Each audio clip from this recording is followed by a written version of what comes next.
Everyone, आज है 12 जून और आज के इस वीडियो में हम डिस्कस करेंगे 12 जून से बनने वाले करंट अफेयर के सभी इंपॉर्टेंट क्वेश्चंस।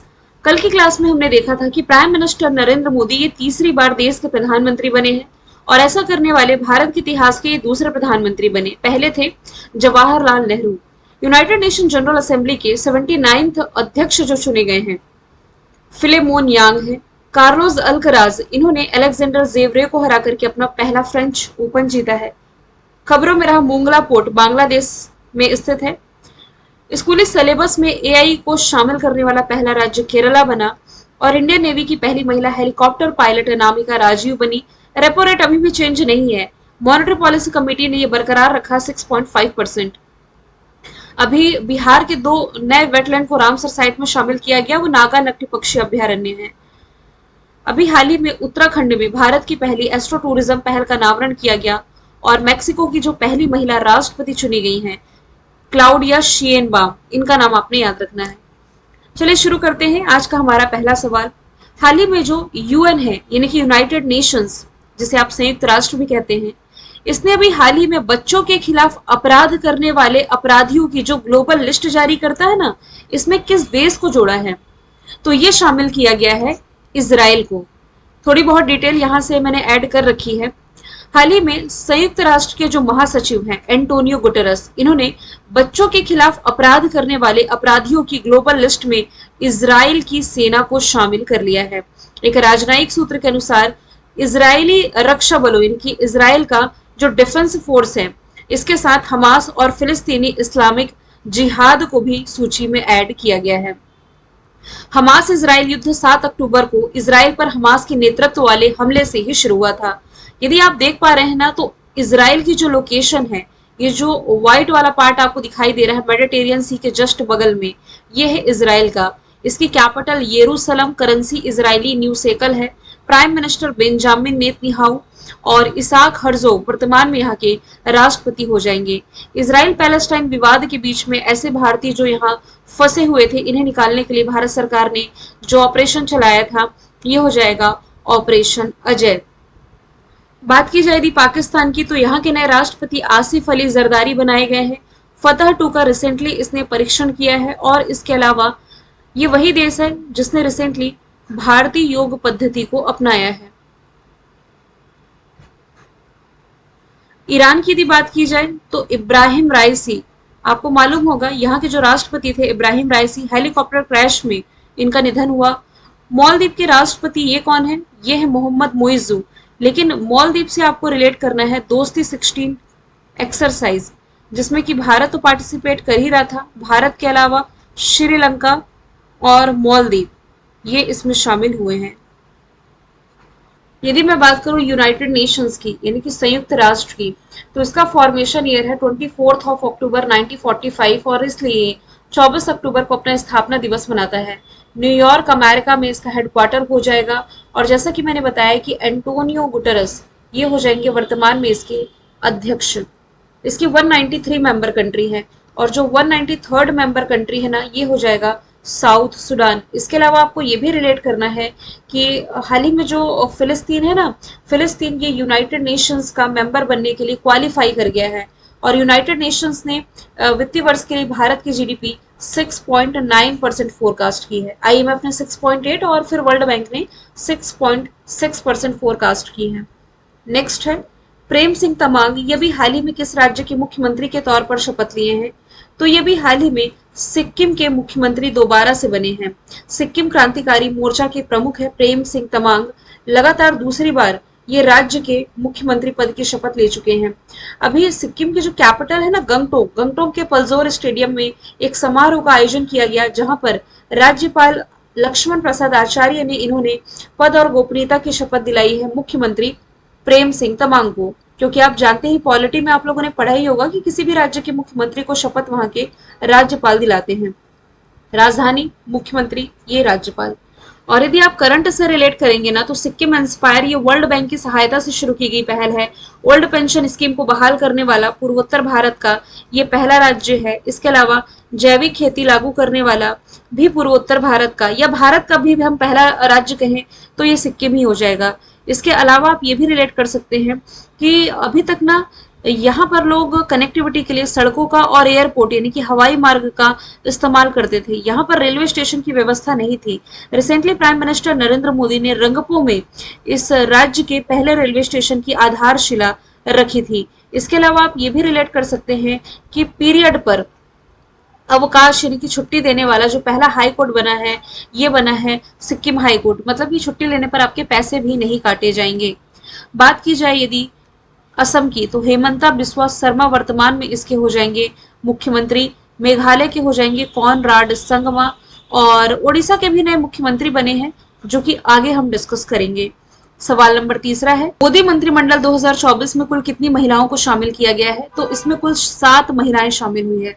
कल की क्लास यदि आप लोगों ने देखी होगी, मैंने आपको बताया था कि मंत्रिमंडल में कितने मंत्री शामिल होते हैं। लोकसभा की जो कुल सीट होती है, कुल सीट का 15% से अधिक नहीं होना चाहिए।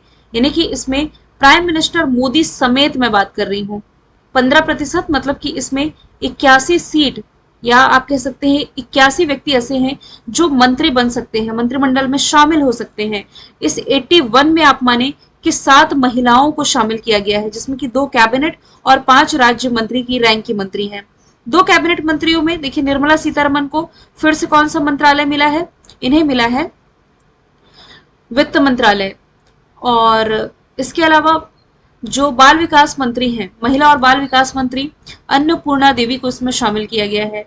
राज्य मंत्रियों में शोभा करंदलाजे, निमुनीबेन जयंती भाई, बाभनिया, सावित्री ठाकुर और रक्षा निखिल खड़से, इसके अलावा अनुप्रिया पटेल को शामिल किया गया। कुल 7 महिलाओं को स्थान दिया गया है मोदी मंत्रिमंडल में।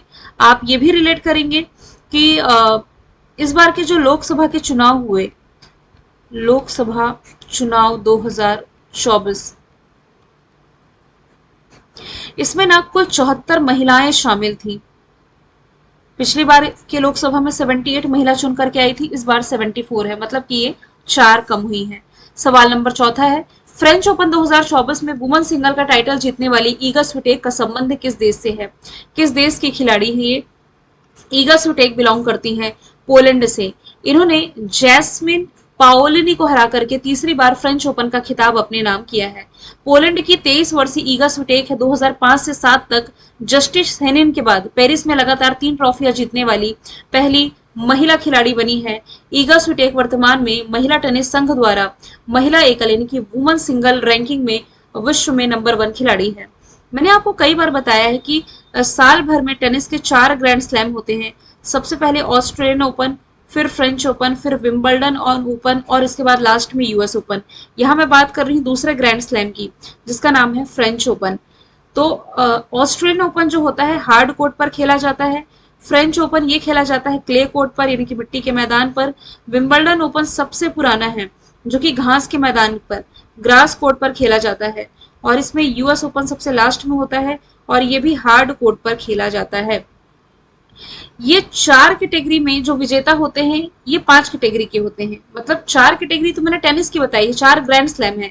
5 कैटेगरी में विजेता जो होते हैं, एक तो होते हैं इसमें मेन सिंगल, एक होते हैं वुमेन सिंगल यानी कि महिला एकल और पुरुष एकल, एक होता है मेंस डबल, पुरुष डबल, पुरुष युगल, और एक होता है वुमेन्स डबल यानी कि महिला युगल, और फिर एक इसमें होता है मिक्स डबल। पुरुष महिला दोनों ही शामिल होते हैं। आपको याद आ जाएगा, कल ही मैंने आपको बताया था कि स्पेन के जो कार्लोस अल्कराज हैं, इन्होंने अलेक्जेंडर जेवरेव को हरा करके इस साल का जो मेन सिंगल का टाइटल था ये अपने नाम किया है। और महिलाओं की कैटेगरी की बात करूं तो ये ईगा स्विटेक ने जीता है। यही 2 इंपॉर्टेंट कैटेगरी है जो एग्जाम का पार्ट बनती है, इसलिए यहां से केवल 2 ही मैं आपको बता रही हूँ। सवाल नंबर है 5वां, हाल ही में नाटो के 6 देश मिलकर के किसके खिलाफ ड्रोन दीवार बनाने जा रहे हैं? तो ये ड्रोन दीवार रशिया के खिलाफ बनने जा रहा है। हाल ही में रशिया सीमा से लगने वाले जो 6 नाटो देश हैं, ये अपनी सीमा को चाक चौबंद करने के लिए, इन्हें सिक्योर करने के लिए ड्रोन की दीवार बनाने का निर्णय ये लिए हैं। इससे ये भी देशों ने माना है कि वे अपनी सीमा को सुरक्षित कर सके, यानी कि बाउंड्रीज को सिक्योर कर सके। लिथुआनिया के गृह मंत्री ने इसकी घोषणा की है, और ये जो दीवार है ये नॉर्वे से पोलैंड के बीच में खींची जाएगी। अभी जो 6 नाटो देश है ये होंगे कौन? यही जो रसिया से सीमा साझा कर रहे हैं। यदि आप देखेंगे यहाँ पर फिनलैंड है ना?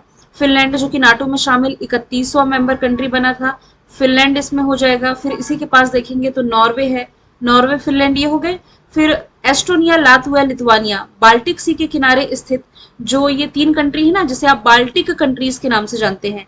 तो फिनलैंड, नॉर्वे ऊपर, यहाँ पर एस्टोनिया, लातविया, लिथुआनिया कितने हो गए? 5 हो गए। और फिर इसके अलावा एक और ऐड कर ले यहाँ से, पोलैंड। तो ये 6 देश है जो कि ड्रोन दीवार बनाने जा रहे हैं रशिया की बाउंड्री पर। रशिया की कैपिटल मॉस्को, करेंसी रूबल, राष्ट्रपति व्लादिमीर पुतिन है। सैन्य अभ्यास में इंदिरा, एविया इंदिरा, जो कि भारत और रशिया की सेनाओं के बीच में होता है। भारत के साथ कुछ डीलें हैं इस देश की, जैसे कि S-400 मिसाइल को लेकर के, जिसे अब आप सुदर्शन के नाम से जानते हैं, AK-203 असॉल्ट राइफल को लेकर के। हाल ही में रशिया ने अंगारा रॉकेट का सफल परीक्षण किया है, ये आप करंट से रिलेट कर सकते हैं। चांग-E 6 मिशन चर्चे में था। चांग-E 6 मिशन, जिसके तहत मिट्टी के सैंपल कलेक्ट करने के लिए चाइना के द्वारा चंद्रमा की सतह पर यह मिशन भेजा गया था। अब भारत जो है ये गगनयान मिशन पर वर्क कर रहा है, जिसके तहत 4 अंतरिक्ष यात्रियों को भेजा जाना है, जिनके नाम की घोषणा कुछ समय पहले ही की गई थी। और ऑस्ट्रेलिया से आप क्या रिलेट कर सकते हैं? करंट में हमने क्या पढ़ा है? देखिए, पहली बात तो ये कि मालाबार एक्सरसाइज जो क्वाड कंट्रीज के बीच में होती है ना, इस क्वाड कंट्री में भारत, अमेरिका, ऑस्ट्रेलिया, जापान शामिल है। तो ये ऑस्ट्रेलिया ने ही होस्ट करी थी। सवाल नंबर 6वां है, मोदी मंत्रिमंडल में इस बार कुल कितने पूर्व मुख्यमंत्री शामिल हुए हैं? तो पूर्व मुख्यमंत्रियों में कुल 6 जो पहले थे वही इसमें शामिल हुए हैं। इसमें से 4 तो भारतीय जनता पार्टी के ही हैं। इसमें जो कुमार स्वामी है ये जनता दल, सेक्युलर, और जो मांझी हैं ये हिंदुस्तान आवाम मोर्चा का प्रतिनिधित्व करते हैं। 6 में से 4 बीजेपी के हैं। बीजेपी की ओर से शिवराज सिंह चौहान जो मध्य प्रदेश के मुख्यमंत्री रह चुके हैं, फिर राजनाथ सिंह जी यूपी से, मनोहर लाल खट्टर हरियाणा से, सर्बानंद सोनोवाल असम से, ये इसमें शामिल हुए हैं। चलते हैं अगले सवाल की तरफ। सवाल है, हाल ही में किस देश के उपराष्ट्रपति साउलोस क्लॉस का प्लेन क्रैश में मौत हो गया? ऐसी घटना हम दोबारा पढ़ रहे हैं 1 महीने के अंदर, क्योंकि ईरान के राष्ट्रपति जो थे इब्राहिम राइसी, इनका भी हेलीकॉप्टर क्रैश में निधन हुआ था। और अब हम पढ़ रहे हैं अफ्रीकी कंट्री मलावी के बारे में। मलावी के उपराष्ट्रपति की प्लेन क्रैश में मौत अभी 11 जून को हो गई है। मतलब कि इनके समेत यदि देखा जाएगा तो इनके समेत 9 लोगों का प्लेन क्रैश में निधन हो गया है।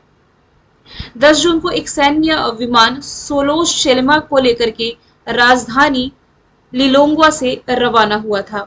तो इसके प्लेन क्रैश में यहाँ के उपराष्ट्रपति मारे गए हैं। मलावी की कैपिटल लिलोंगवे, जिसका मैं डिस्कशन कर रही हूँ, और मलावी क्लॉचा ये इसकी हो जाएगी राजधानी। श्रीलंका से आप क्या रिलेट कर सकते हैं? यहाँ का कंके संथुरई पोर्ट। इस कंके संथुरई पोर्ट के डेवलपमेंट के लिए भारत है जो कि पैसे खर्च करने जा रहा है। सवाल नंबर 8वां है, भारत को किस देश से 500 साल पुरानी जो कांस्य की प्रतिमा है ये मिलने जा रही है? तो ये भारत लेने जा रहा है इंग्लैंड से। ब्रिटेन भी ऑप्शन में है तो कोई गलत नहीं है। भारत को 500 साल पुरानी मूर्ति 10 जून को ब्रिटेन की ऑक्सफोर्ड यूनिवर्सिटी से लौटाने की घोषणा की गई थी। इंटरनल जांच के बाद भारत को 500 साल पुरानी ये कांस्य की प्रतिमा वापस मिलने जा रही है। इसकी घोषणा भी हाल ही में की गई है। ये जो मूर्ति है ये संत तिरुमंकई अलवर की है, जो कि 16वीं सदी के दौरान तमिलनाडु के एक मंदिर से चोरी हो गई थी। भाई क्या क्या रखा है ये अंग्रेजों ने हमारा, धीरे धीरे करके सब वापस लाना ही पड़ेगा। ब्रिटेन की कैपिटल लंदन, करेंसी यहाँ की पाउंड स्टर्लिंग, और प्राइम मिनिस्टर ऋषि सुनक है। लंदन टेम्स नदी के किनारे है, ग्लोबल ट्रैफिक इंडेक्स में टॉप पर है। करंट से यदि आप रिलेट करेंगे तो ब्रिटेन में नए नोट जारी हुए हैं जिस पर अब किंग चार्ल्स तृतीय की तस्वीर छपी है। आरबीआई द्वारा ब्रिटेन से 100 टन सोना भारत वापस लाया गया था। अमेरिका से आप क्या रिलेट कर सकते हैं? कुछ करंट अफेयर का फैक्ट। एक तो ये कि यूनिकॉर्न कंपनीज की संख्या सबसे ज्यादा अमेरिका में है। जिस व्यक्ति का सुअर का हार्ट ट्रांसप्लांट किया गया था उसकी डेथ हुई है। और इसके अलावा ये यूनेस्को में फिर से शामिल हुआ है अमेरिका। अमेरिका और West Indies T20 world cup host कर रहे हैं इस साल का पुरुषों का। ऑस्ट्रेलिया से आप क्या रिलेट कर सकते हैं? एक तो ये कि यहाँ के प्राइम मिनिस्टर हो जाएंगे एंथनी अल्बनीज, और इसके अलावा मालाबार एक्सरसाइज मैंने आप लोगों को बता ही दी है। हैरिस पार्क में भारतीयों की अधिकता होने के कारण इसका नाम बदल करके किया गया है लिटिल इंडिया। और कनाडा की यदि मैं बात करूं तो महिलाओं का टेनिस कहे जाने वाला जो बिली जीन किंग कप है, ये जीता था कनाडा ने, जबकि पुरुषों का टेनिस कहे जाने वाला डेविस कप ये जीता था इटली ने। हाल ही में ओडिशा के नए मुख्यमंत्री कौन बने हैं? तो ये बन गए हैं मोहन चरण मांझी। देखिए, एक ऐतिहासिक घटनाक्रम में जो भारतीय जनता पार्टी है ना, इसने ओडिशा में अपनी पहली सरकार बनाई है। अभी 2024 के ओडिशा विधानसभा चुनाव में शानदार जीत के बाद पार्टी ने मोहन चरण मांझी को यहाँ का नया मुख्यमंत्री नियुक्त किया है और ओडिशा के 15वें मुख्यमंत्री हैं। इसके पहले तो नवीन पटनायक का नाम आप पढ़ ही रहे थे। यहाँ पर जैसे नवीन पटनायक लिखा हुआ, अब इन्हीं के स्थान पर जो बन गए हैं ये बने हैं मोहन चरण मांझी। ओडिशा की राजधानी भुवनेश्वर, जहां पर आप कलिंगा स्टेडियम पढ़ते हैं, लिंगराज मंदिर पढ़ते हैं। राज्यपाल रघुवर दास है। भीतर कनिका सिमलीपाल नेशनल पार्क है। चिल्का झील यहाँ की प्रमुख झील है, खारे पानी की झील। भारत का सबसे बड़ा हॉकी स्टेडियम यहाँ राउरकेला में है, बिरसा मुंडा हॉकी स्टेडियम। ओडिशा सरकार ने मो जंगल जामी योजना की शुरुआत की। धानु यात्रा, नुआखाई फेस्टिवल आप यहीं से रिलेट कर सकते हैं। समलई मंदिर परियोजना भी यही की है। चंपई सोरेन जो है ये झारखंड के मुख्यमंत्री बनाए गए हैं। रेवंत रेड्डी हो जाएंगे तेलंगाना के, जबकि विष्णुदेव साय ये हो जाएंगे छत्तीसगढ़ के।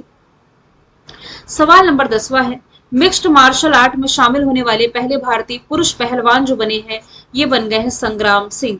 ऑप्शन नंबर बी इसका राइट आंसर हो जाएगा। पूर्व राष्ट्रमंडल हैवीवेट चैंपियन संग्राम सिंह ये एमएमएम यानी कि मिक्स्ड मार्शल आर्ट में शामिल होने वाले पहले पुरुष पहलवान बने हैं। ये पूजा तोमर के बाद एमएमए फाइटर के रूप में प्रतिस्पर्धा करने वाले दूसरे भारतीय होंगे, जिसके लिए उनके पास पहलवान होने के सभी आवश्यक स्किल्स हैं। 2012 में उन्हें साउथ अफ्रीका में वर्ल्ड रेसलिंग प्रोफेशनल्स द्वारा विश्व के सर्वश्रेष्ठ पेशेवर पहलवान का खिताब भी दिया गया था। जो यूनाइटेड वर्ल्ड रेसलिंग है ना, इसने अभी हाल ही में बजरंग पुनिया को इस पूरे साल के लिए बैन कर दिया है।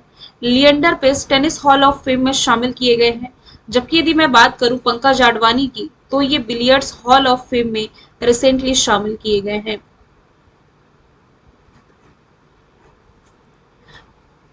भारत के बायोस्फीयर रिजर्व स्टैटिक में यदि हम देखें तो नंदा देवी उत्तराखंड में, मन्नार की खाड़ी तमिलनाडु में, नौकरेक मेघालय में, सुंदरवन पश्चिम बंगाल में, मानस असम में, सिमलीपाल ओडिशा में, दिहंग दिबांग अरुणाचल प्रदेश में, कक्षकरण गुजरात में, ग्रेट निकोबार अंडमान निकोबार में, डिब्रू साइखोवा असम में। कल मैंने आपसे पूछा था एक पेड़ माँ के नाम अभियान की शुरुआत किसने की? प्राइम मिनिस्टर नरेंद्र मोदी ने वर्ल्ड एनवायरनमेंट डे के मौके पर। आज का सवाल है 77वीं विश्व स्वास्थ्य सभा समिति ए के अध्यक्ष के रूप में किस भारतीय की नियुक्ति की गई है? आंसर इसका जो भी है कमेंट बॉक्स में आप बताइएगा। फिर हम मिलेंगे नेक्स्ट वीडियो में। Thank you so much.